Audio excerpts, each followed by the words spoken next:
کمیسیون نتوانی گرتی بو کاروبارین پنابر و آواران UNHCR پفکارید گل رکخرا و قندیل هاریکارین زبستان بسر 280,000 خزان پنابر و آواره آندا کمپاش در و کمپال سنور پارزگاه دهو که بلاف کرن.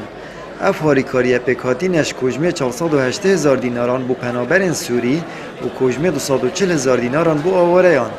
اف پارایت هتا دانان سرسیم کارتکی و پریکا اکش کمپانین و گوهستین هتا دابش کرن. هر دیسان چند کلوپلک اندیم پیتوی بو ورز زبستانه جی وکو هاریکاری دبسر پنابر و آواره آن داهنه دابش کرن. 28,000 خزانت آواره و هر روزا پنابره الکمپ و در و کمپا اف هاریکاری پیکاتی دابش کرنا مبلغ که پاره 480,000 بو پنابر سوری و هر روزا 240,000 دینار عراقی بو آواره. هر روزا گل هنده دا هاریکاری کدیش هی بجنه هاریکاری دابین کرنا کلوپل نافما دا و کی صوبانا جریکانن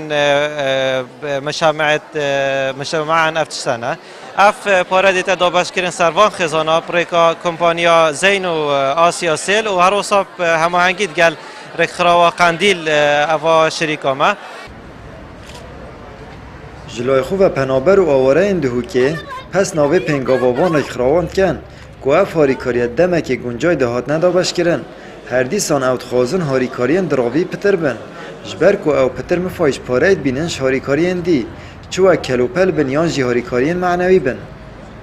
ام سوپاسی آواد کن کن هاتینا دنگ ما بگهینن و خلقی وان منظمات حکومی و نه حکومی جی هیویا ماوا همیجی هاریکار بن قلبان آوارا حتی روزه که گو بزیورنا جوارد خوا ایرام نه محتاجی تقریبا از بیش ما تقلق خل نه محتاجی معنی خل محتاجی پاره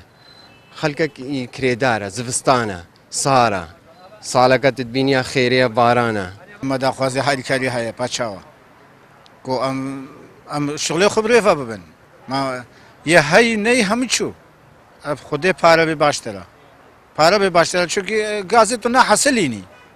مشكله تشي بغازي خانه نه تو نه حاصلين الا تشي بدي ورقه بفلوشي باشي بلاش تشي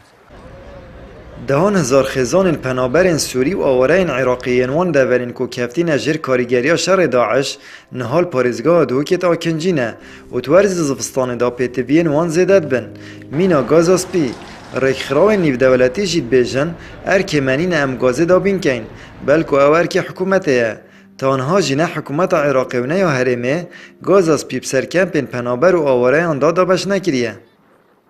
آمد بریفکانی کانال آسمانی پیام دهوک